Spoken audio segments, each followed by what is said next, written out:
Howdy, everybody. Welcome to the procedurally generated show. I am your toast. I almost said your toast, Tony. That is not my name. We're going to roll with it. I am your host, Tony.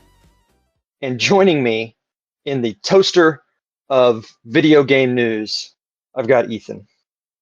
I'm really glad you brought up bread. Okay, yes, I want to hear your rant. All right. Because you told me before the show you have an epic Shelby Coulter style rant you're going to go on, and I have got to hear about it. All right. I love cinnamon rolls. I do too. Most people do. I really like just being able to grab a Pillsbury dough or Pillsbury brand roll of dough, whatever the little canister is from the store. Go home, pop her open, throw the cinnamon rolls into the pan, throw it in the oven, watch them rise, and eat them. And then put the cinnamon stuff on, let it melt. Yeah. Oh yeah. It's all part of the process. That's what you do. You put the cinnamon goop on top, or you put the frosting on top of the cinnamon roll, and you eat it. Mm-hmm. So, like a month ago, I went and bought 2 canisters. I popped them both open. Just made like a pack for me and my parents. And it's just, this is a yellow label around the top, by the way. These are just yellow label around the top biscuits with cinnamon crap on there. What? And so I'm like, okay, I've had these before. They're not bad. I just bought the wrong one. No. Not at all. Went to the store again just a couple of days ago. I think it was Friday. Bought red label. I was like, this says cinnamon roll on the thing. I know I didn't buy the wrong thing this time. Get everything ready. Oven's preheated. I have the tray out. I have my parchment paper spread out on there so I don't have to clean up as much crap. Mm-hmm. Pop open the canister. Biscuits with cinnamon crap on them. I'm going to say What crap is a lot. that? I am not happy with this. Cinnamon rolls are, they come in the tin. They're all swirly. They got the cinnamon stuff inside them already, and you just put the stuff on the top. These aren't rolls. These are biscuits. That's not a cinnamon roll. They should not be calling that a cinnamon roll. I know. I did a Google search. I'm like, what's going on here? Why is my cinnamon roll not a cinnamon roll? They changed the recipe at some point, and they decided to change the way they do them. These are unrollable cinnamon rolls. At that point, they're no longer a cinnamon roll. They are a cinnamon-flavored biscuit. It's in the name. Cinnamon roll. So, yeah, I am not happy because I would like to go the cheap route, buy these, unroll them, put bacon, like some pre-cook, like cook up a little bit of bacon and put it in there and then roll it back. Mm-hmm. And, give that, or take that to like Thanksgiving or Christmas dinner or something, with family. And it's like, This is so amazing. It's like, yeah, especially when we had the frosting on there. Oh, that salty chewiness from the bacon in there, and then the sweetness from the cinnamon roll. Just, it's phenomenal. But no, Pillsbury has done us dirty. Well, that is disappointing. I'm glad my kids have sort of switched from cinnamon rolls to they like chocolate chip crescent rolls. Ooh. So I buy crescent rolls and sprinkles chocolate chips inside them, and then you can put like cinnamon or whatever, cinnamon and sugar and all that kind of stuff in there. Yeah, and roll it up like a crescent roll. But man. And then put powdered sugar on the top once they come out of the oven. It so good. It defeats the whole purpose, though. I mean, you're selling a cinnamon roll. That is not a cinnamon roll. Yeah. That's a crime against humanity. To be fair, the best way to have a cinnamon roll is to make it yourself. Like I may have had my dad show me how to make them, and I got like a fraction of the recipe down. I have a recipe for chocolate cinnamon rolls that I want to try soon. Oh, I have like 3 different cinnamon roll recipes ready to go. There's like a strawberry one, a lemon one. Oh man, just all kinds of good ones I got. Just if you go through my phone, there's recipes for days for various things. I'm apparently becoming known for my banana bread. Everybody who eats my Ooh. banana bread loves it. At Like I'll work, make chocolate chip banana bread, and I'll take it everywhere as a dessert, and everybody just loves it. nice. I make a cinnamon honey butter for work people, work colleagues, and occasionally The family or one friends. the one bread product I really miss, and I haven't been able to have in like 20 years because the restaurant closed down, Oh, was the Ryan's Steakhouse rolls that they brought out to the tables that were oh, like they were fluffy, they were so good, and they spread uh, cinnamon butter on top of them and just let that melt over the top of them. that sounds amazing. They were incredible, and you can't get them anywhere. There's probably like a copycat recipe somewhere that you could find, but it wouldn't be the same as getting them from the restaurant. Right. Because at that point you're making it, you've seen the process, and you're like, yeah. Still doesn't Yeah. taste. I mean, it still But tastes pretty good. Just it is very yeah. disappointing though that you can't just go to the grocery store and buy a tin of cinnamon rolls and get an actual cinnamon roll. I'm gonna have to look around and see if I can find a normal tin of cinnamon rolls, a different brand.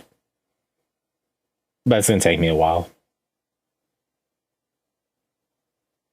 Well, those Pillsbury ones, they dominate the grocery store That's fridge literally for a all I can reason because they find. were So so good. yeah, just I'm so disappointed. And here we are, holiday season. The best time to have quick and easy breakfasts that everybody likes, and you can't do it. I can't even. I can't even flatten these biscuits out and roll them myself. The cinnamons are like so integrated on them. Yeah. Oh well. I'm sure Keep me people. updated on your quest. I will keep you updated, and I'm sure people would rather we talk about something other than food right now. Well, let's talk about Star Wars because you've been playing some Star Wars related content recently. Okay, I will keep this short and brief because we have some bigger content to get to here in a little bit. Destiny 2, have you heard about it? Have you seen this? Have you heard about it? I have played some Destiny 2, yes. Okay, great. So, it's that looter shooter game. You go around space, shoot stuff. You have a little thing called the Ghost. You die, it revives you. You die, it revives you. Some places it's too much darkness, so it can't revive you, but you can revive like one time. And then you hop on the back of a bird and drive around for a while. Well, it's not a bird, it's a machine, but yeah. Anyway, they released an update called Renegades. Okay. And this was hinted at when the last season was like being pre-ordered or something. Or, I don't know. Because we were getting Darth Vader themed outfits, Stormtrooper stuff, just all kinds of cool things. This season comes out, we get the lightsaber. We see Okay. we get the view of the ship that flies by, and then you have the bigger ship coming in over. So you get Naturally. that You have sense to of have that in Star scale. Wars, yeah. We get a R2D2 beep beep boop boop boop thing going on with a ghost who can't talk. We get a person frozen in stasis, Not carbonite. not carbonite. And is the AT-AT the chicken legs? ATST is the chicken walker. Okay, that's what I thought. We get our own ATSTs, and the enemies have their own as well. And they're a little more versatile than an actual ATST. Okay. Oh man, there's reference upon reference upon reference. Bungie did work with Lucas Games, Films, whatever. Lucasfilm Games is what their studio is called. They worked with George Lucas himself. There we go. They worked with that company pretty closely for this. You pull out the Praxis blade, as it's called.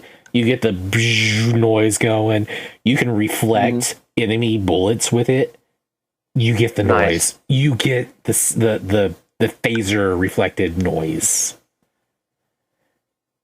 It is. Do they have any like character cameos, or is it just? No. You're still heavily set in the Destiny universe. It's just like here's your reference to this, and here's how our story is going to work with that. And there's like an order with light, and then there's the order with dark, or light. I think they call them praxis or something, and then the dark side's like just dredging, which dredgens have been a thing in the game as a title that you could earn in gambits for a long time.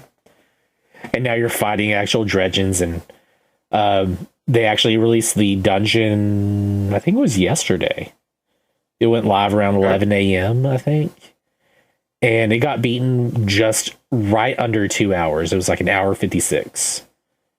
Wow. And I just happened to be watching the coverage of that so I could unlock I think it was an emblem in the game on Twitch. And so I got to see it get completed, and I was like, oh, all right, well, because I had it on just to get the emblem and just left it on because I needed the background noise while I played games or read manga. So I don't know what I was doing, but I just happened to look over for like the last 3 minutes and see the team that beat it. I think it was Team Tommy. It was whatever team beat the last either raid or dungeon first as well. So it's like they have 2 in a row so far. They might be going for a third one. You know, what is it called? A hat trick? Yeah. So, yeah. I haven't done the dungeon yet. We haven't really been... Our 3-man team hasn't been together long enough to do the dungeon all together. Just do some stuff here or there and have some fun. Mm-hmm. How much does this expansion cost, or this update?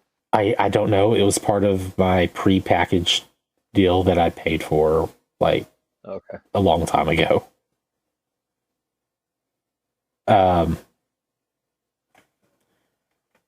You know, I could probably find out real quick and easy. I just store page. Not like I wasn't playing it a little bit ago. It's part. I think it was part of Edge of Fate. No, Renegades. It's $40. Okay. Yeah. But yeah, it's like there's a lot of references and cool stuff in here. There's like a heavy sniper rifle. It's that rifle with the little 2 prongs on the end. You also get a weaponized, not the Sparrow, but or what do they call it? The speeder bike, I think is what it was called. Speeder bike, yeah. You get a weaponized version of that to use in the game, just like you get the ATST. Just there's a lot of stuff in here. There's so much. I could talk for a while on this, and I've already talked way too much because I can see your eyes glazing over through your monitor, your phone, or whatever you're listening to us on. I would love like a Destiny style shooter in the Star Wars universe. If they worked with Bungie, so there's not a reason they can't just like, hey, Sony, do this, please. But they have their own game company studio because they're under. Well, I mean, they are a game company studio and they're under Disney, so I don't know how all that works for them. They could easily work with Sony and get one made, though. I can't see why they wouldn't. Well, we've got some Star Wars news a little later in the show. Oh, we do? That's cool. Yep. So we'll get to that a little later. Okay, well. But is there anything else you've been playing?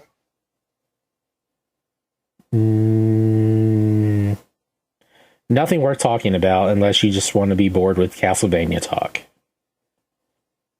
I mean, I always love a good Castlevania conversation. There really isn't much to say. Stuart finished Deadly Premonition 2. It became my turn for the game we streamed this time, and the game I'm playing is Castlevania Curse of Darkness. Okay. on the original Good Xbox choice. because there was never a port of this game to be played any higher than the original Xbox. I think there's a GameCube and a PS2 version of this game. I just know the Xbox version won't play on 360 or Xbox One. It's not backwards compatible. No, so I had to get like an HDMI output deal for my Xbox. Hmm. But I also had to get another Xbox because mine blew up. Oh no. Yeah. I think I talked about that several episodes ago, like a year or two ago. But yeah, it looks. If you've ever played Lament of Innocence, that's Castlevania PS2 game. Yeah, I It have is not. heavily using assets from that game, and a lot of stuff is kind of samey in every area. And so you have each zone that looks a little different than the other. But it's like playing Lament of Innocence, but a little bit better, but not much. Nice. Yeah. Tony, What's up? how's the quest? It's very dragony. Dragons. Yeah, I've just been playing more Dragon Quest. Dragon Quest 2 HD 2D remake. Everything I said about Dragon Quest 1 HD remake completely applies here.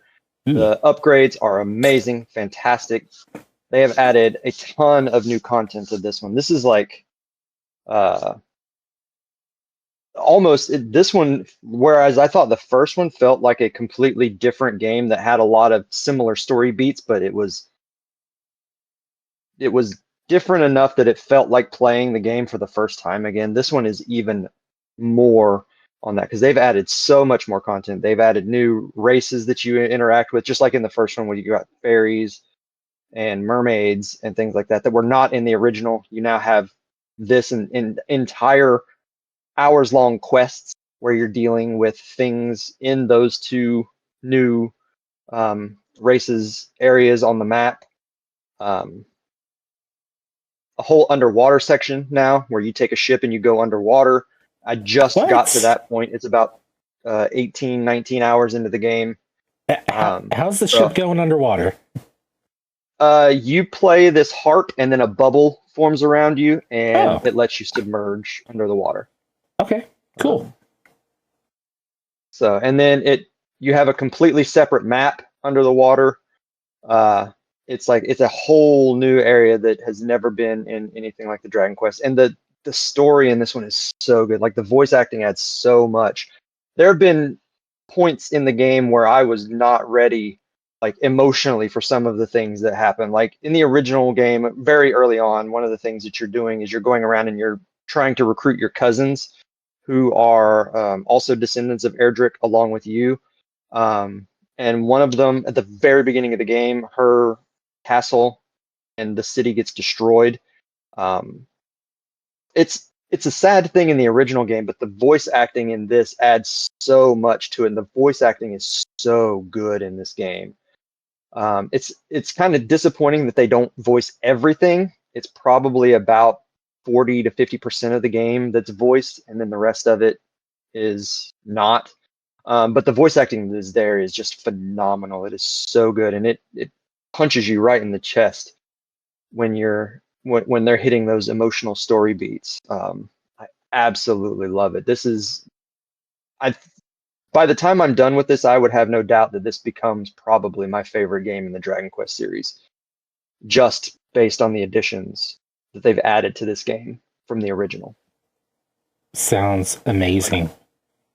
3 was great. 1 was great. 1 expanded on things and basically like tripled the length of the game, where you could finish it in like 8 hours. It now takes between 16 and 24, somewhere, depending on how much you go exploring and doing things. This game is just so much. Like this is the definitive remake, and this is how remakes of those old NES and Super Nintendo and PS1 era RPGs should be done. And it's got me very excited now for Dragon Quest 7, because the stuff that they're showing off with Dragon Quest 7, with the changes they've made to the story, they're actually shortening the story and streamlining Dragon Quest 7 because that original game took over 100 hours. Like, it was ridiculously long. And so they're pulling out things that just sort of needlessly expand on the story and just tightening it up a little bit. So I'm very, very excited to see what they do for Dragon Quest VII. And then I do, at some point, hope we get the Zenithian trilogy of 4, 5, and 6 remade. But we'll see. Those are available on the DS. But, like any Dragon Quest game, if you want to go try to find copies of those, first of all, they're hard to find. Secondly, they're ridiculously expensive. Yep, and yep. So I would love to see those games either get re-released in some form, or just I want the complete remake so that we have like updated versions of basically everything from 1 through 7, and then maybe 8 at some point. 9 is a fantastic game if you haven't played 9. It's on the DS. It could probably use the remake treatment as well at some point. And then, for the love of everything holy, please bring 10 over here. Like, we still haven't gotten 10. The offline version, the online version, I don't care. I just want to play Dragon Quest X, and I don't want to have to play the game through Google Translate. So, I don't know. I mean, if you get the Google Glass or something, you can like look at it and translate in real time, right?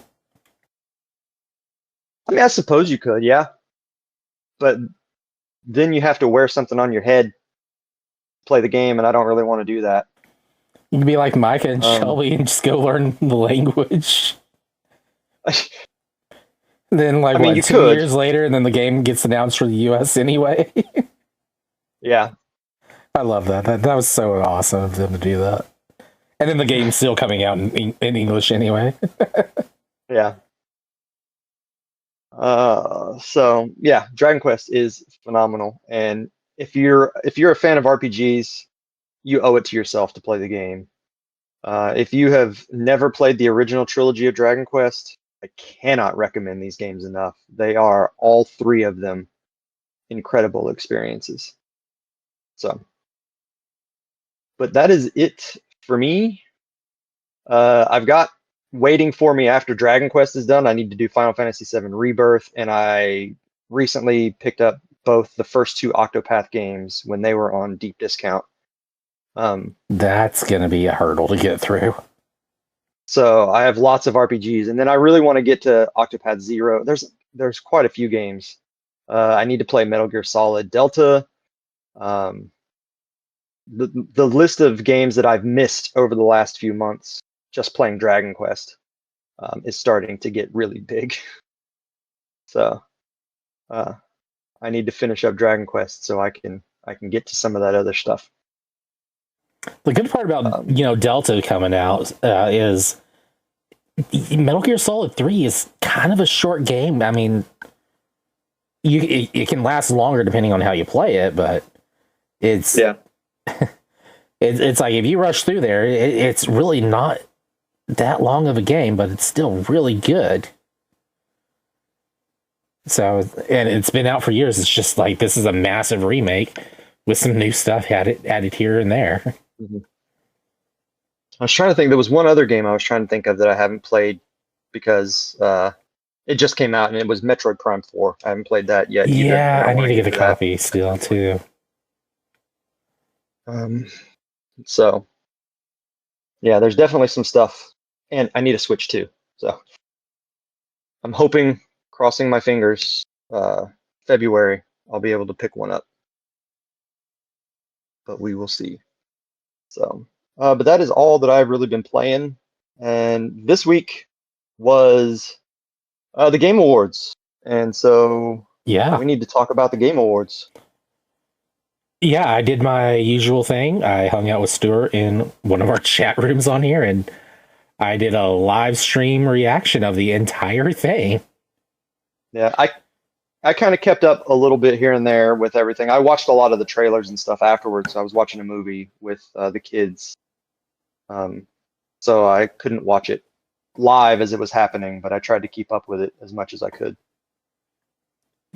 It was definitely has its cringy moments, like always. Of course. I mean, The Game Awards always does. It just, I'm gonna throw it out there. It was just that moment when Miss Piggy shows up and she's admitting to something that her and Keeley did at some point, and he's like quiet, my mom's here in the crowd, and she's like filling him up on the chest, and it's like, that's a dude puppeteer down there, bro. Yeah. And but if we could not have the Muppets on the Game Awards, that would be great. There were videos from like across the way, and you see the guy puppeteer just doing all this stuff. Just like, oh. But it's always nice seeing the Muppets being there, because like, you don't see them in anything anymore, and just, we need them. See, I'm just the exact opposite. If the Muppets never showed up in the Game Awards again, I would be okay. Well, not specifically the Game Awards, like just something like another show or something. We need another good Muppet movie like Muppet Christmas Carol. There you go. That's what we need. So, I mean, there were tons of awards given out. We'll go over those quickly. And then just as usual, tons of things were announced at the Game Awards. I've got a list of all of the winners of all of the awards. Let's see. Here, I'm going to sum this all up for us all right now. The winner of everything was Claire Obscure Expedition 33. That is true. They won. They were nominated for 11 things and won 9 of them. I thought it was 14. Maybe. They set the record for the most nominations, awards and it won like the most awards that night anyway. Yeah. So, but yeah, if they were up for an award, it was most likely that they won it. There were a few, like Player's Voice is the first thing I see here on the list. They were nominated for that, but the winner of that was Wuthering Waves, which is a Hoyoverse gotcha mobile game. I think it's on PlayStation. People speculate that those people won the vote due to a incentive to, hey, go vote for us on the Game Awards for this category, and then you get an in-game item. Yeah, which it's like, all right, you're gonna play dirty, that's fine, but just know your game, you're cheating the system. Win. Yeah. Content Creator of the Year went to Moist Critical. I don't know who that is. I've heard the name. I don't watch a lot of streamers. Like, the only name on the list that I recognized really was Moist Critical and then Kai Cenat, who I would have assumed would have won, but Moist Critical won. I know everybody was going crazy because the Burnt Peanut, which is a guy using a peanut face avatar, thing. Yeah. Never heard of that person until the Game Award thing.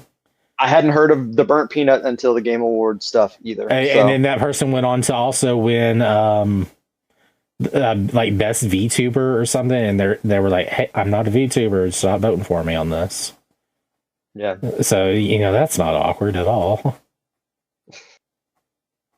Best esports game went to Counter-Strike 2.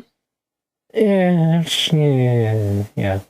There were no new esports games in that category. They were all games that have been out for multiple years. Yeah. And it's basically the same list every year for like the last 5 years. Yep. Best esports team went to Team Vitality, who are a Counter-Strike team. I don't watch esports stuff. Don't care. Best VR game was The Midnight Walk.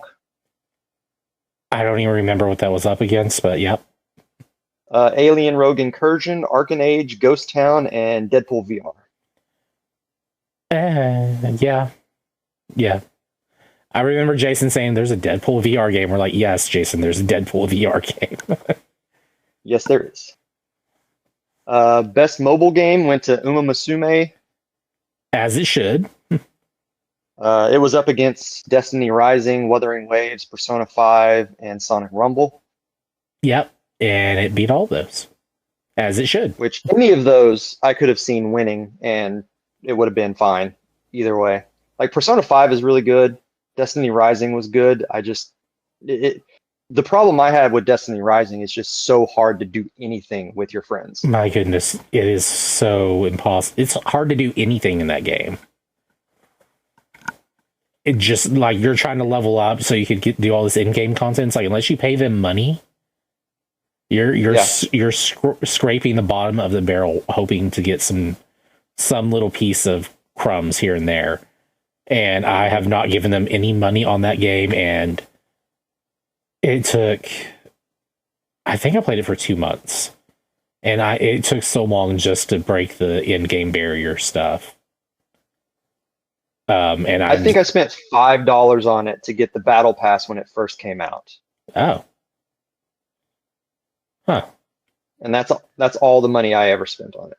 Yeah, don't spend any more on that. Well, I'm not unless they do something really amazing. Then yeah, but until then, no. The list for most anticipated game was 007 First Light, which looked really, really good. The Witcher 4, Marvel's Wolverine, Resident Evil Requiem, and then the winner of most anticipated game was GTA 6. Maybe that'll be out 2026 in the year. Maybe. We'll see. Maybe. Best community support, Baldur's Gate 3 won that one. Yeah, I can, because it got the most votes. Whether it actually had the best community support remains to be seen. Especially when you're going up against like Final Fantasy 14, a game that lives Fortnite. Literally off of community support. Yeah, and Fortnite, which has a huge community development Fortnite area. Fortnite lives off of paying to have. You know what? Let's just move on. Well, yeah. Before I say something Fortnite bad. lives on $20 skins is what it lives off of. Best sim game or strategy game went to Final Fantasy Tactics: The Evilist Chronicles. Sure. Which I think very worthy of winning that one. Best multiplayer game went to Arc Raiders. An extraction shooter. I think I would have given that to Split Fiction. The multiplayer in that, I've been playing it with one of my kids, and it is a great multiplayer game. Like the puzzles are interesting, and the way they do the two different stories at the same time. Like I didn't play their previous game, just the two of us or whatever it was. Yeah, I haven't played that either. I played the one before that. Was it A Way Out? Yeah. Yeah, me and Jason did that online. That was pretty neat. Best sports / racing game went to Mario Kart World. Considering that's like the least liked Mario Kart game right now, too. Or one of the least liked. It didn't have strong competition, though. It's like no one played Sonic Crossworlds for some reason, even though anytime I'm looking at stuff on there, it's like, hey, Sonic Crossworlds, random mods are popping up here and there everywhere for that. And it's just like, how is this not beating Mario? Yeah, I only played the demo of Crossworlds, and I was having trouble getting the drifting mechanics down. Fair. So it's one of those things. I'm just so used to the way Mario Kart works that anything that's different, like Crash Team Racing or Sonic Crossworlds, I struggle with. Yeah, they just handle so differently. Yeah. Best fighting game went to Fatal Fury: City of the Wolves. I like Fatal Fury. That was good. Best family game went to Donkey Kong Bonanza, which is interesting because it's a single player game, but it is a family friendly game. It's a game that two people can play together, but like one person is mostly in control. Yeah, but what it's like Mario Odyssey. Yeah.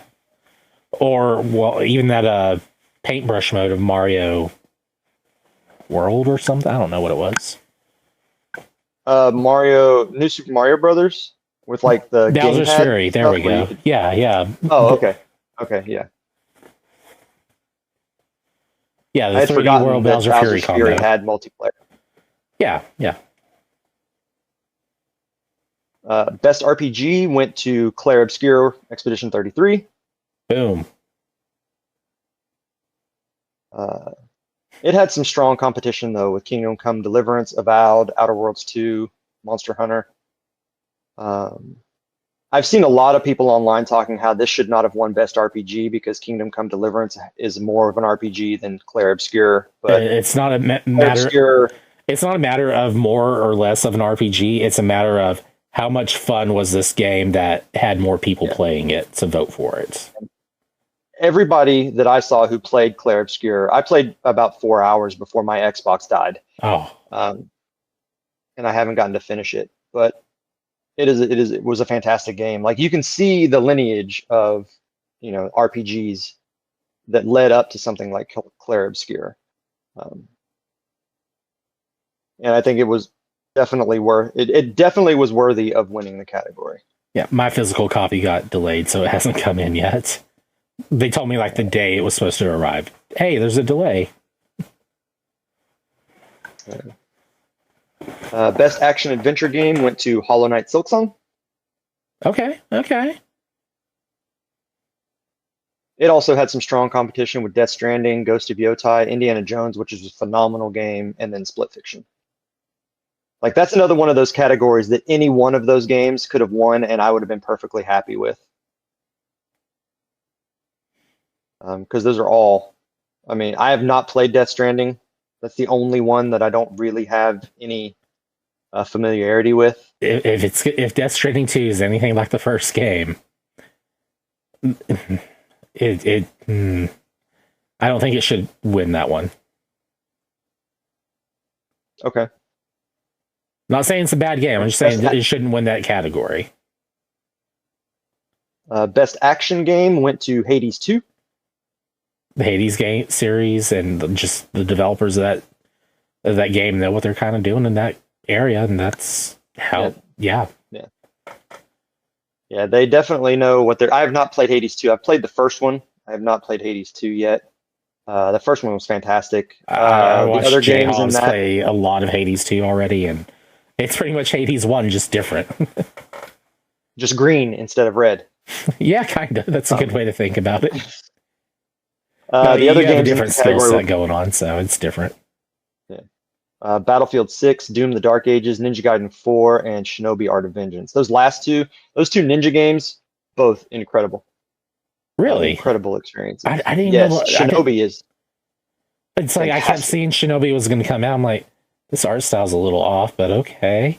And then I never heard anything. Never even knew it was out. It is phenomenal. Like, if you haven't checked out the demo, because it is really good.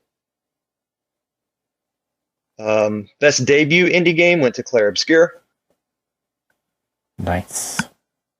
Best indie game went to Clair Obscur. Nice.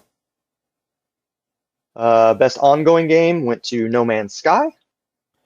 I was a little miffed on that one, but it's like, okay, they're still doing it, so more power to them. They're still putting out expansions for that game constantly. So, like, that game has had one of those legendary turnarounds from when it first released. Yeah, I actually downloaded it not that long ago and played a little bit of it. I couldn't figure out how to get out of third-person mode to go back into first-person mode, because that did not have third-person mode when I originally played it. It didn't even have multiplayer at the time. You couldn't see other people. You weren't supposed to know what species you were or anything. Yeah. Now it's just crazy. The Innovation in Accessibility Award went to Doom: The Dark Ages. So you can rip and tear with all kinds of accessibility options. They want to make sure we keep the world safe from demons. I mean, we gotta. It's important. Games for Impact went to South of Midnight. I still don't know what that game is. It is a southern U.S. sort of. I know. It's just there's not a right way for me to say it. So, moving on. Best score in music went to Clair Obscur.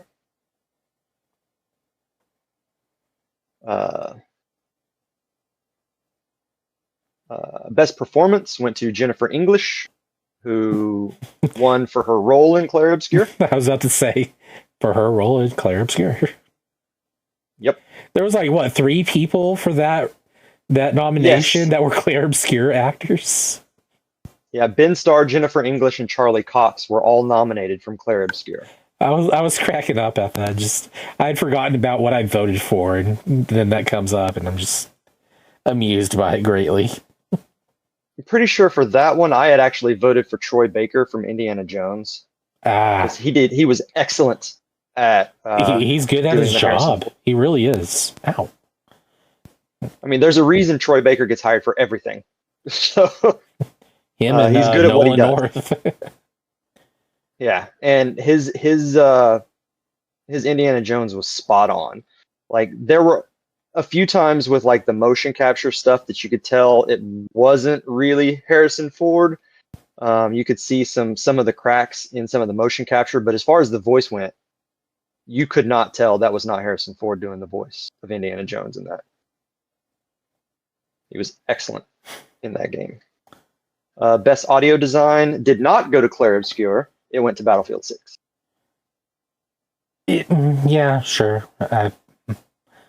They really nailed those explosions and gun noises, I guess. I don't know. I can't really talk EA knows how to highly on make that one. guns sound like guns. I don't think it's EA. I think it's the company they paid to go and do that. Does DICE do the Battlefield games? I think so. That sounds about right. I think it's DICE. Best narrative went to Claire Obscure. Oh. I'm acting Best art surprised. direction I'm not surprised. went to Claire Obscure. Okay. That one had some pretty strong competition. Ghost of Yotei, Hades 2, Hollow Knight Silk Song. The main contenders All were those. pretty much all there for that. Best game direction went to Claire Obscure.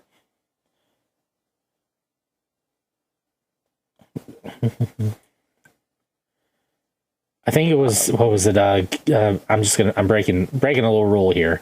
It was Death Stranding 2, Ghost of Yotai. There was like 2 others that kept popping up for stuff, and they like didn't win any awards they were nominated for. And it's like Claire Obscure just beat them all out. And I think it was the Ghost of Yotai team that was just either that or it was the oh gosh, what was it that didn't win Best RPG? Kingdom Come. Yeah. The Kingdom Come Deliverance 2 people. It was either them or it was someone from either Ghost of Yotai, whatever, or Kingdom Come, where they were throwing a fit over the awards and some comments about various things were made online. Yeah. But, keep it classy, You should. You should. It's like you kind of got to realize at some point their game is just better than yours. Get over it. Yeah. Yeah. I mean, there's a reason Claire Obscure won 9 awards. I mean, you don't win that many if you're a bad game. So, best adaptation is one I definitely did not necessarily agree with, and the nominees were Minecraft, Devil May Cry, which is a Netflix show, Splinter Cell Death Watch, which I had even forgotten was out, Until Dawn, and then Last of Us Season 2, which was the winner. And like I have heard more bad about The Last of Us Season 2 as far as the game story versus the show story and how it's pretty bad. So I was surprised to see The Last of Us win. Yeah, that was really weird. I would have given it to Minecraft. So just because that movie was better than I expected. I didn't have very high expectations for the Minecraft movie before it came out, but I actually ended up not necessarily enjoying it, but thought it was, at least a somewhat enjoyable experience, and my kids absolutely love it. Like, kids yearn for the mines, as they say, and so that would have been what I would have picked. I really need to go and watch Splinter Cell Death Watch because it's probably the only Splinter Cell we're going to get anytime soon. And any Splinter Cell is good Splinter Cell, in my opinion. Yeah, I keep forgetting the Splinter Cell show is out, and I need to watch it. Yeah. Like, I keep holding out hope that we'll get a new game, but I don't know that that's ever going to happen. Like, I think I keep talking about it. I think I voted for Devil May Cry, even though that's not a video game adaptation. That's like a different. They're telling a different story. It's an original story, loosely based on the Devil May Cry video. There you go. It's like the closest one there would probably be The Last of Us, because it was kind of following the game's story plot there. And I can only assume that Splinter Cell is way further down the line in Sam's life, and it's just him like training the new guys and his story about doing stuff. It's a new girl, but yeah, he is an. I meant guy like in a general. Yeah. So it's like the main character is a girl. They're not like rewriting or reinventing the wheel. They're like, hey, here's what he's doing later in life. I'm trying to think if the Tomb Raider TV show came out in 2025. I thought it did, but maybe it was 2024. Good question. But I enjoyed the Tomb Raider show.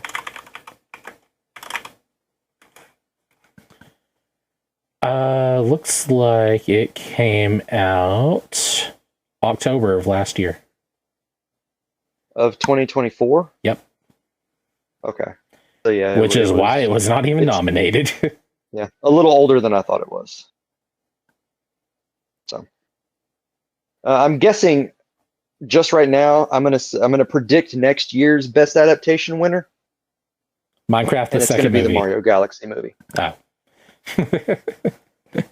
Sorry, I just had to throw I the don't think the Minecraft comment. movie will be out next year. Probably I think not. that'll be a 2027 movie. I mean, it could be out. You don't know. I suppose it's possible. Jack Black's not doing anything these days. They'll just use the same assets from the first movie, so they don't have to make anything new, and they can just be like, boom, done. So, kids still yearn for the mines. Chicken jockey. Yep. I said it. And then, Game of the Year went to Claire Obscure. Boom. Mic drop. All right, cool. We covered everything. That's it, right? Well, now we got to talk about the stuff that was announced because. Oh, you mean the stuff we actually watched the show for? Yes, when nobody cares about the awards, it's the trailers that people care about. And I just want to say, first of all, the thing that annoyed me the most is that we saw multiple games not coming out until the end of 2026 or even 2027. And if you're talking about a game coming out in 2027, don't show it now. Yeah, save it and keep it under wraps, and then, surprise everyone at the last second before it comes out. Like, or surprise us and be like, this game is out now. As far as I'm concerned, no game should be announced any more than 6 months out. Yeah, what was it? Like, you could look at the number of games announced last year, and it's like some of those have already become vaporware, right? Yeah. I mean, there's a lot of stuff that was announced last year that we still haven't seen anything of. So I like Nintendo's approach to this. Like, their average time from announcement to release is, I think, when I looked at it and figured it up, it was 4 months. And then you have Metroid Prime 4. Yeah, Metroid Prime 4 being the obvious, way far outlier. Oh, yeah.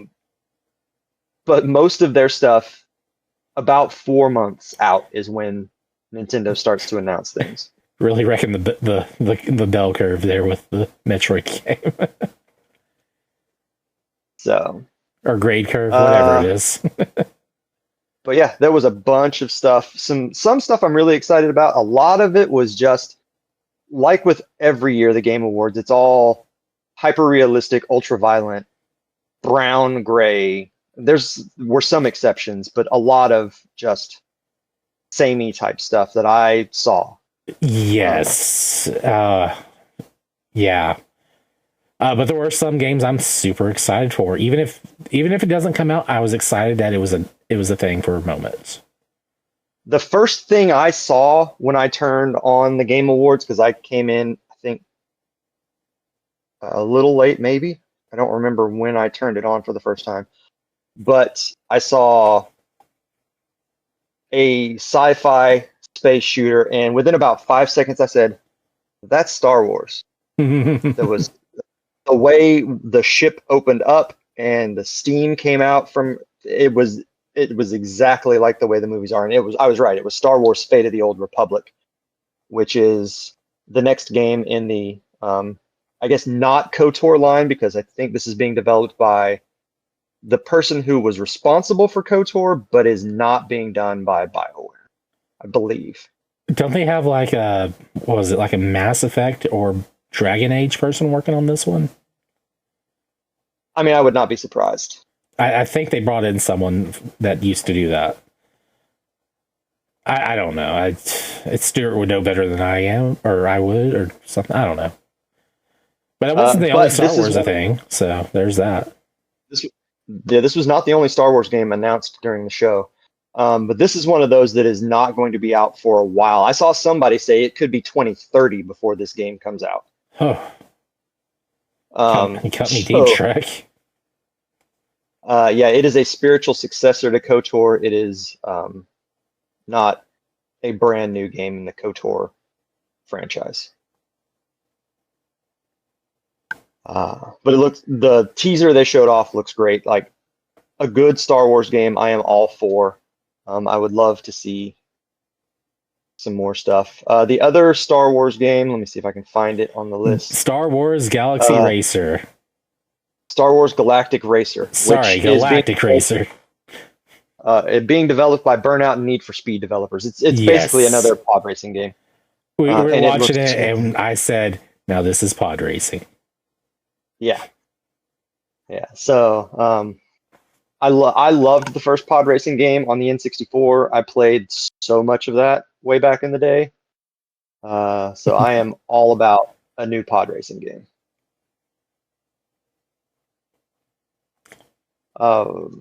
You remember that weird statue that was going around on the internet out in the desert before the Game Awards? Yeah, the speculation be like, hey, is this Diablo 4? Is this other game or this other game or this other game? And everyone's like, nah, bro, it's not us. And yeah, it wasn't any of those games. But it was one game. It was a tease, actually, for the next game from the Baldur's Gate 3 developers. Larian Studios. It is a new game in the Divinity franchise. Divinity 3 confirmed. And this trailer kind of put me off on the game just because of how messed up it was. Yeah, a lot of let's just say a lot of sins are being committed in that thing. They were burning giant effigies, Nick Cage, Wicker Man statues with people inside them, and it was up close visuals of their flesh melting and ripping apart and all kinds of weird stuff. And that's not the kind of thing I'm really interested in a game like that. I mean, there are some games that I play, like, obviously Diablo, but I don't play a lot of stuff like that. You're not playing a game where that's the focus. Yeah. But for anybody that likes, Baldur's Gate 3, who's played any of the Divinity games, I think this is going to be a game that they're probably going to really like. And it's probably going to have tons and tons of content in it to give you plenty of stuff to play. I don't know what they're going to do with the statue now. Are they just going to leave it out in the desert, or for future archaeologists to find, or what? Just throw it in a crypt somewhere and seal it back off. No, they probably have it like up in the lobby back of their office. Put it in the landfill with the ET cartridges. It's in their parking lot. It's at the boss's house out front for Christmas.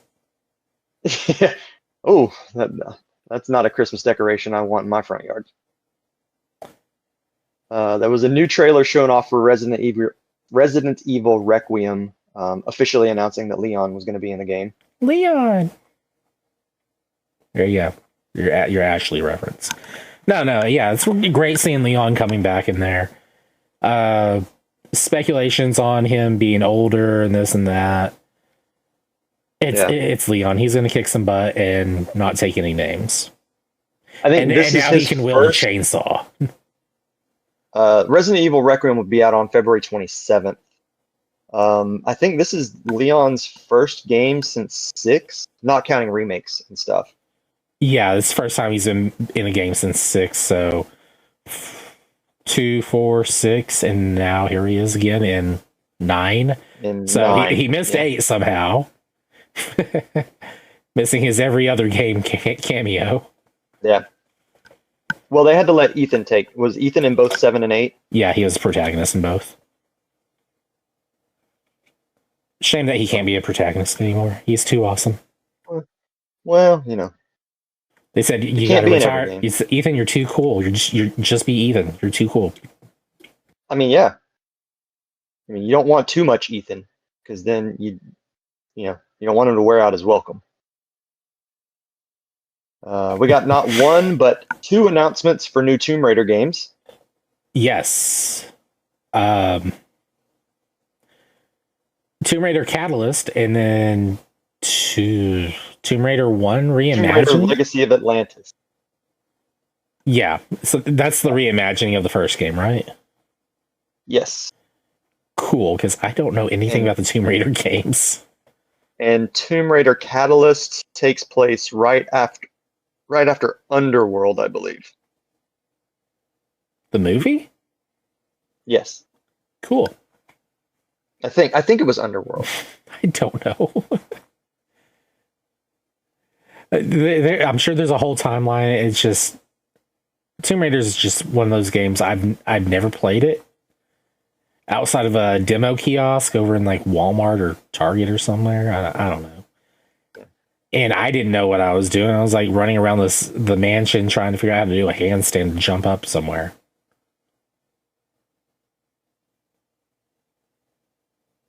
I have not played any of the original trilogy since they were first released on PC, so I'm very interested in going back and playing in that world again. I'm getting to shoot dinosaurs in the face with pistols. Those aren't pistols; those are magnums that she uses, by the way.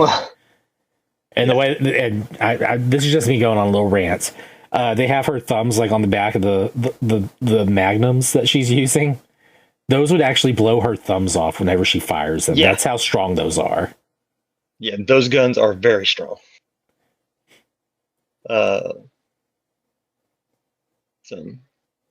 We got the next game from Remedy Entertainment, which is coming out in 2026, and it is a follow-up to Control called Control Resonant. Their announcement of that game at the Game Awards was interesting, weird, kind of dangerous for some folks. Really? I haven't seen the trailer for that one yet. They had people that were walking down from the crowd or from behind the crowd. Oh, I do remember seeing stuff of that where it looked like there was a zombie invasion in the theater. Sort of. It wasn't so much a zombie invasion. It was like people from the past walking down to the stage. 3 people get pulled up by ropes or something, and then they're just kind of dangling in the sky. It's like those have a tendency to snap sometimes, and people die from those. So it's like, God, please don't let us see something bad happen like with that WWF event multiple years ago. That was bad. And then it cuts to where there's another person, just one person, and then he's inside a box the next thing you know, and it was weird. It was very weird. But I'm happy to see a new Control game, so that's going to be cool. Yeah, the first one was really good. I really hope that's Control I'm talking about, not like the some other game that we might talk about here in a minute. Control is the one in the Alan Wake universe. Yeah. Yeah. We've got the successor to Returnal announced, and it's a game called Seros. That's the game I thought I might have been talking about for a moment. Okay. I was like, was it this one or that one? I was really surprised seeing Seros show up on there. I was like, this is like Returnal. And Sarah's like, yeah, it looks like Returnal. Which makes sense. Yeah. So I'm looking forward to seeing what people say about this one. Earlier this week, Capcom had talked about some franchises they wanted to make new, like, tentpole franchises for the company, and one of the names that they mentioned was Mega Man, which I kind of thought Mega Man was already one of those franchises, but I guess not, because it's been, a while since we've gotten a new game with, the exception of 11. But they did announce a new Mega Man game at the Game Awards, and it is Mega Man 12, but they are not calling it Mega Man 12. It's called Mega Man Dual Override.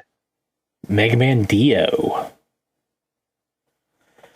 Which looks like it is made with it looks very similar to Mega Man 11.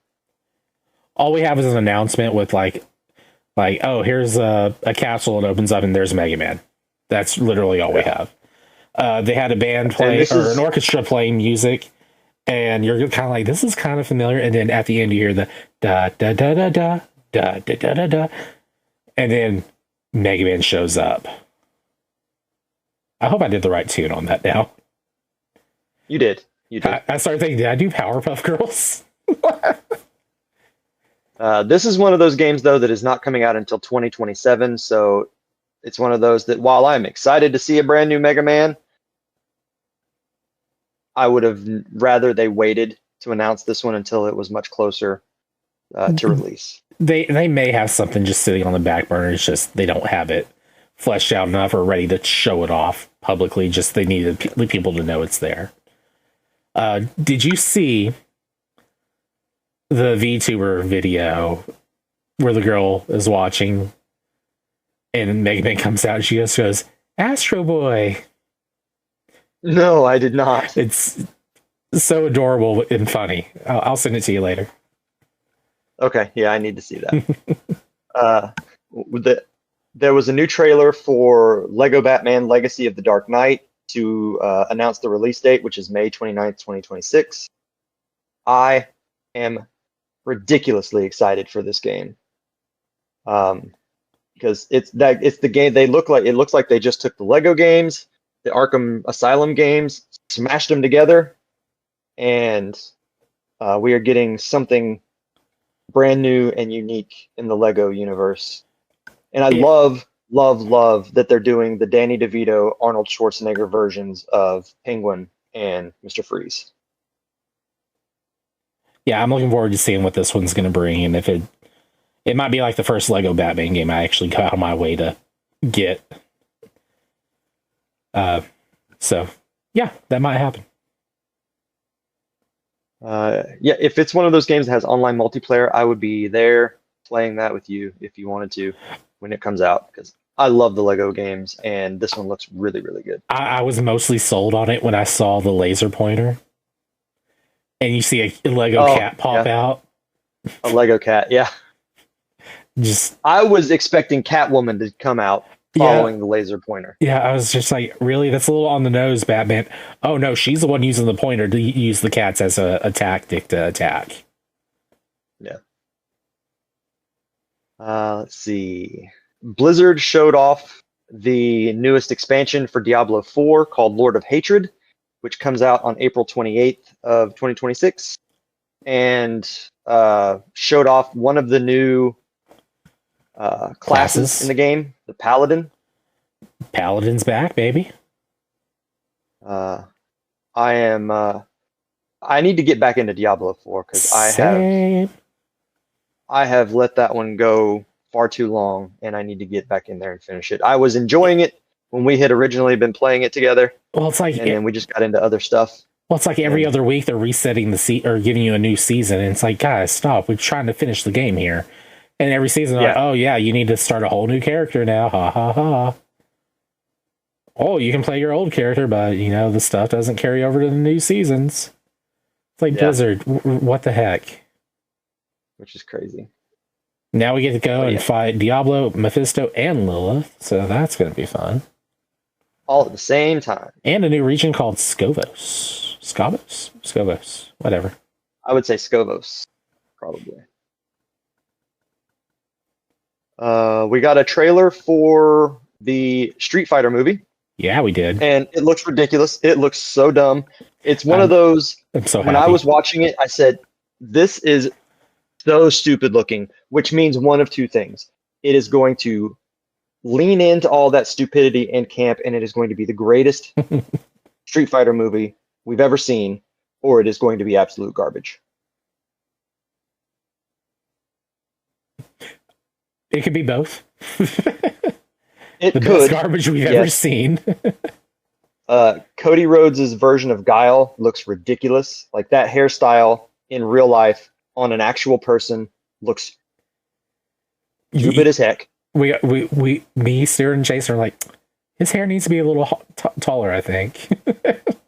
Akuma's hair also looks ridiculous. And Jason Momoa, you mean? That's Roman Reigns, actually. Oh, Akuma, sorry. My bad. I was Akuma's thinking Blanca. Blanca, there we go. My bad. They had the cast come out, and they were, I don't know which announcement they did, but the entire cast was just very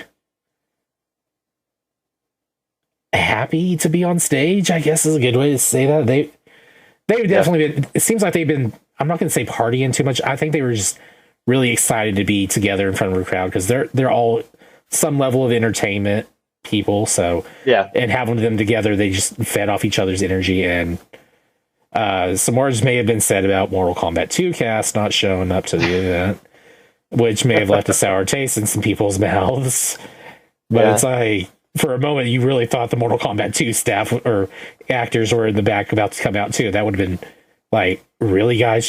Jeff, what the heck? How did Keeley do this? But no, that was just a mean joke. Got a little. They also showed off that the car bonus stage is going to be in the movie in some form. I'm like, man, this movie's going to be dumb, and then you see him beating the car up. This movie is going to be the greatest hit ever. Let's see. Capcom, aside from Mega Man, also showed off a trailer for Pragmata and announced it's coming out on April 24th for PC, PS5, Xbox, and also it will be coming to Switch 2. And the little girl has her own amiibo. She has an amiibo, yes. It's adorable. The demo was out that day, I think, for everything but the Switch version. Yeah, I think that was like a last minute thing. They're like, I think we can do this, and now they're having to do it. Yeah. So I like seeing a new third-party game get amiibo support. But I'm not going to buy the amiibos because I'm not spending $30 on an amiibo. Yeah, maybe this amiibo inflation is something. We got a look at the first game from Toshihiro Nagoshi, who was part of the Yakuza studios, and this is his first not Yakuza game, which looks like a Yakuza game. This game is literally hey, can I copy your homework? And sure, just make it different so the teacher can't tell. The teacher can tell. Yeah. The trailer is a man in a suit. The trailer is a man in a suit getting attacked with a knife, and then him beating up a bunch of Yakuza. Where have we heard that before? The game is called Gang of Dragon. Yes. It's probably going to be great. And we got to see the red sign, for that part of Tokyo. Yeah. And the guy they're basing this off of the guy's movies or something, right? I think so. Because I know I dropped a link in there where it's like a live action of him just beating the crap out of like 3 different guys in the street who are trying to I don't know, like kill him or something. He doesn't even break a sweat. He just beats them all up, and it's like, this is a heavy set dude. Oh my god. His face didn't even shift a bit. He beat the guys, not a drop of sweat, and it's like he didn't even need the bicycle. Which is sad. You should always use the bicycle. Oh, I'm sure it'll show up at some point. Probably. We got to look at a new Dungeons and Dragons game called Warlock, which looks like Dungeons and Dragons. Game is gonna be a thing.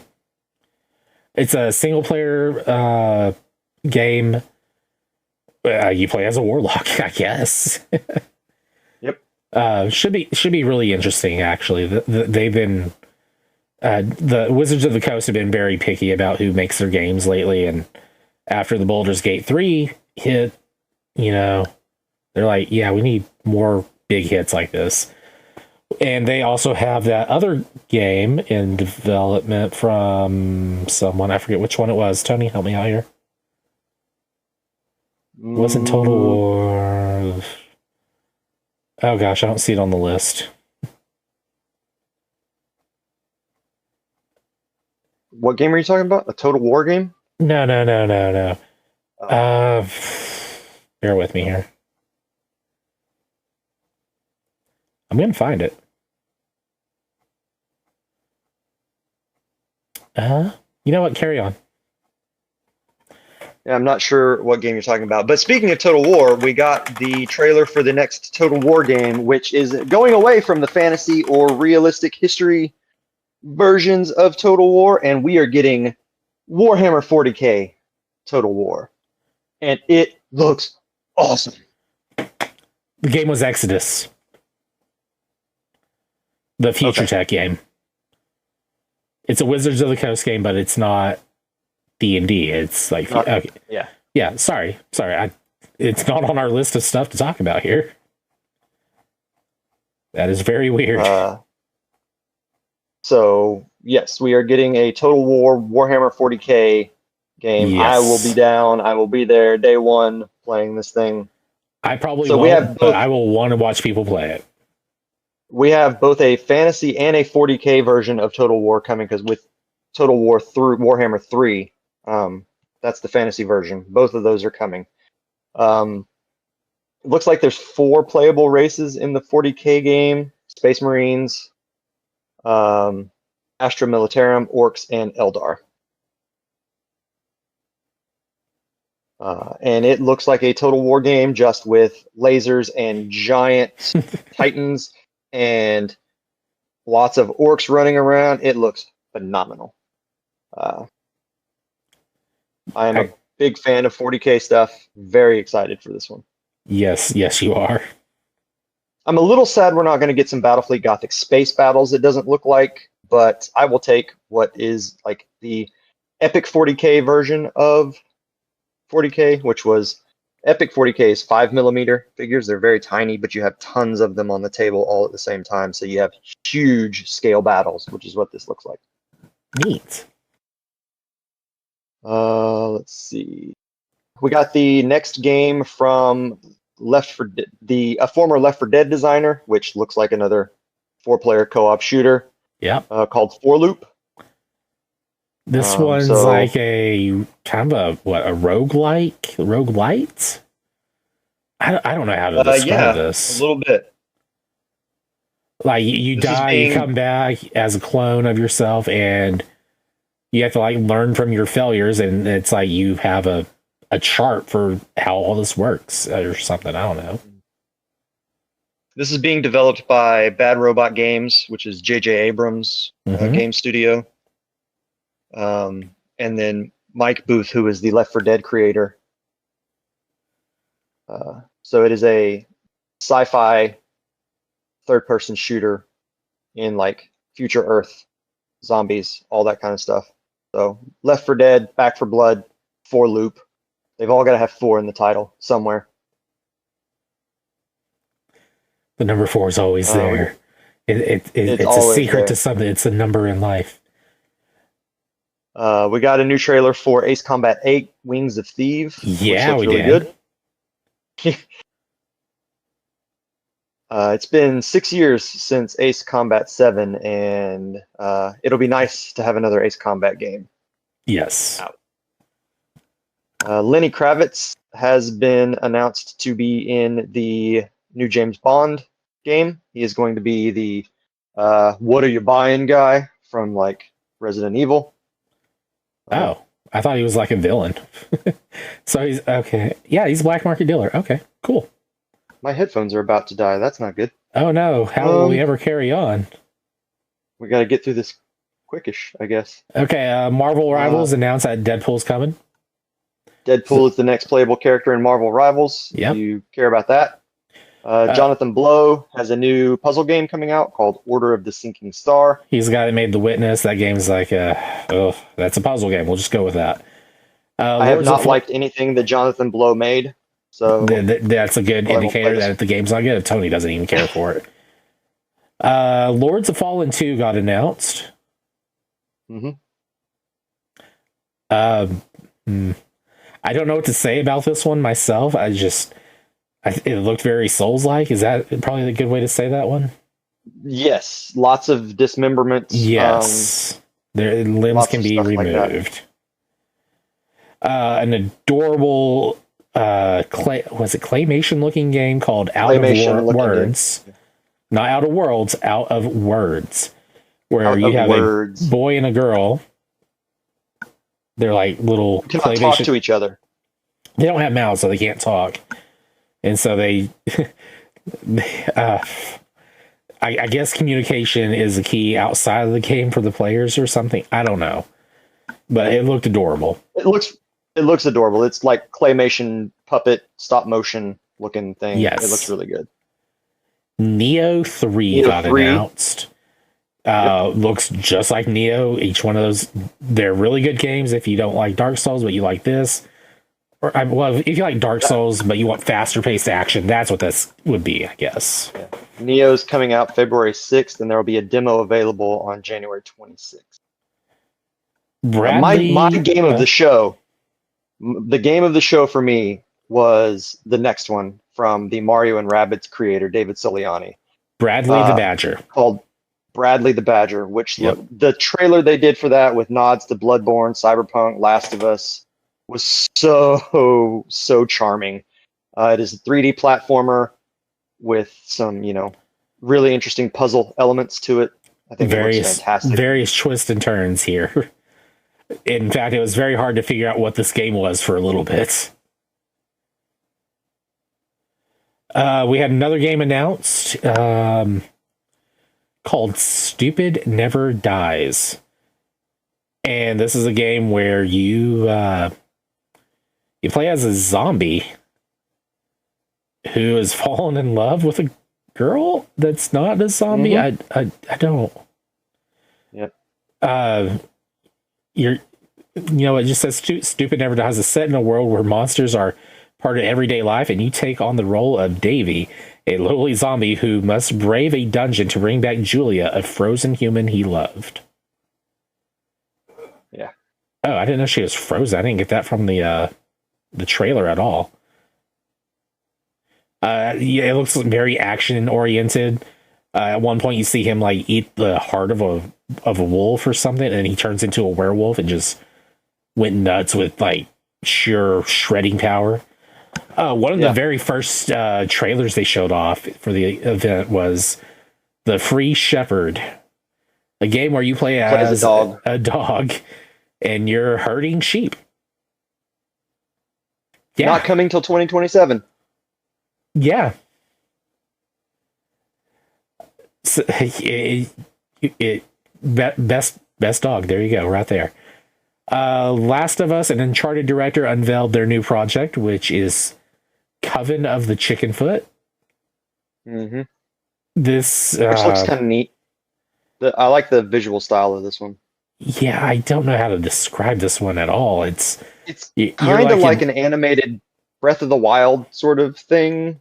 Not heavily cell shaded, but it looks like Breath of the Wild, but it's like a puzzle kind of platformer thing, adventure. And you play as an elderly woman, and you have a kind of a skeletal thing helping you around with stuff. That's the best description I can get. Go watch that trailer if you're unsure. Yeah. Yeah. Let's see.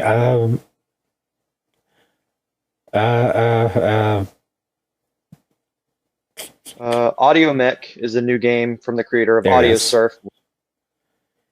Oh, that was from Audio Surf? Yes, it is from the developer of Audio Surf. How did I miss that? Okay. Of Audio Surf, and you use your own music, whether you own it or you can also use streaming music into the game. There's a demo out now. It's a side-scrolling shooter that does everything in time to the music. Like they very specifically were talking about how the lyrics do things, the treble does things, the bass does things. Looks interesting. I'm gonna have to check out the demo for this one. Guild Wars 2 Visions of Eternity expansion got a trailer. It's very Guild Wars. That game kind of needs an update in the graphics overhaul department, in my opinion, but good to see that game is still getting supported all this time later. Wasn't that's still free to play, isn't it? Or was it? I believe so, yes. Okay, cool. Let's see. We had a trailer. Oh, yeah. So, however you say that game, yes.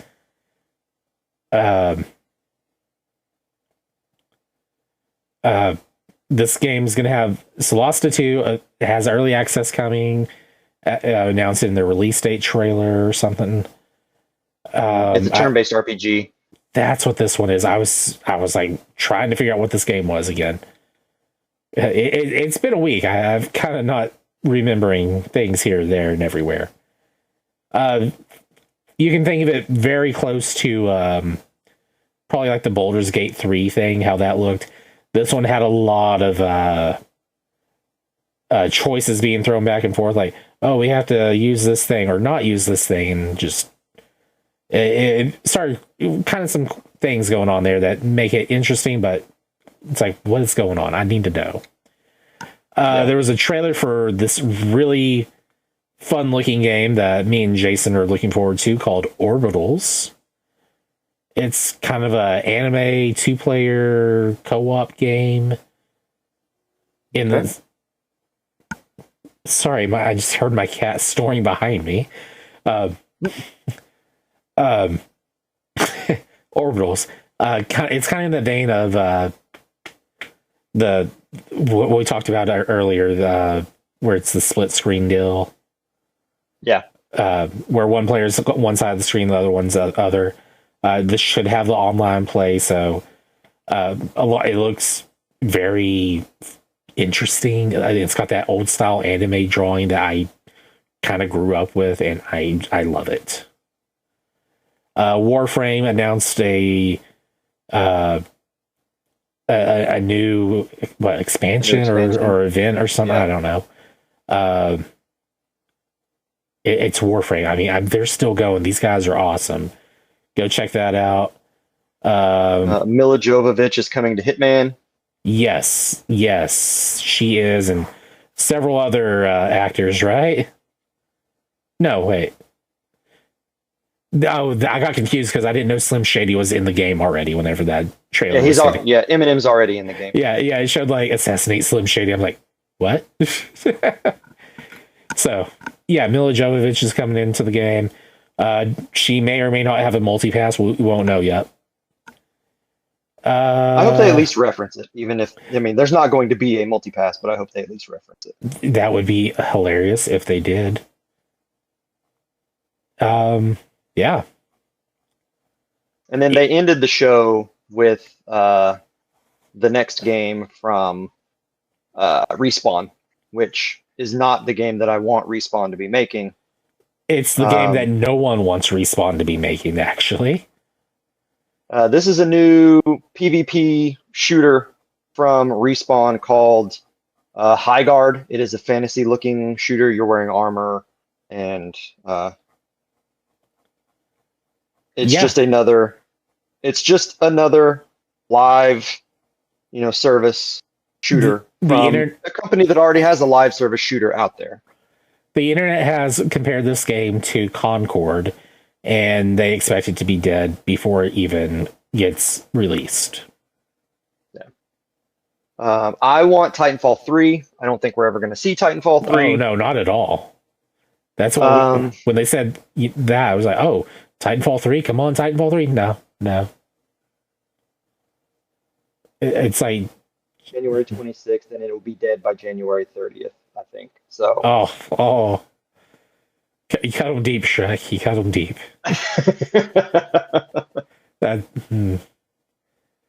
Either way, we got time to sit back and enjoy some popcorn watching this game burn down to the ground, possibly.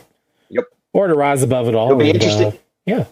It'll be very interesting to see the reception to the game. If it turns out to be great. But they've already got a live action, live service shooter out there. It seems really weird that they're doing another one when they've already got Apex out there, which is already, big enough. So we'll see how the reception to this is. But yeah, there was a lot of stuff shown off at the Game Awards this week, and we can expect a lot more in the next few months. So Yep. Yeah, we gotta wait 6 months before we get the next game announcement stuff, the bigger one for the summer. The not GD, no, not GDQ. God, that's way wrong. The not E3 event. Yeah, the not E3, exactly. But yeah, a lot of games are covered, a lot of awards given out, and a lot of disappointment around, and some excitement here and there. So let us know what you thought of the Game Awards. Do you agree with the stuff that won? What games that were announced are you excited to see? I'd love to hear what some of y'all think about what was announced this week. So, but that will be it for the show. So thank you very much, Ethan, for being here. Yep. Thank you for rescheduling this for a different day than usual. Yep, I knew there was going to be a lot of stuff to talk about, so I figured I wanted to get an episode out while it was still fresh in our minds. That's fair. So, but there you go. Yep. We will see everybody again for the next episode. Yep. Bye, everyone.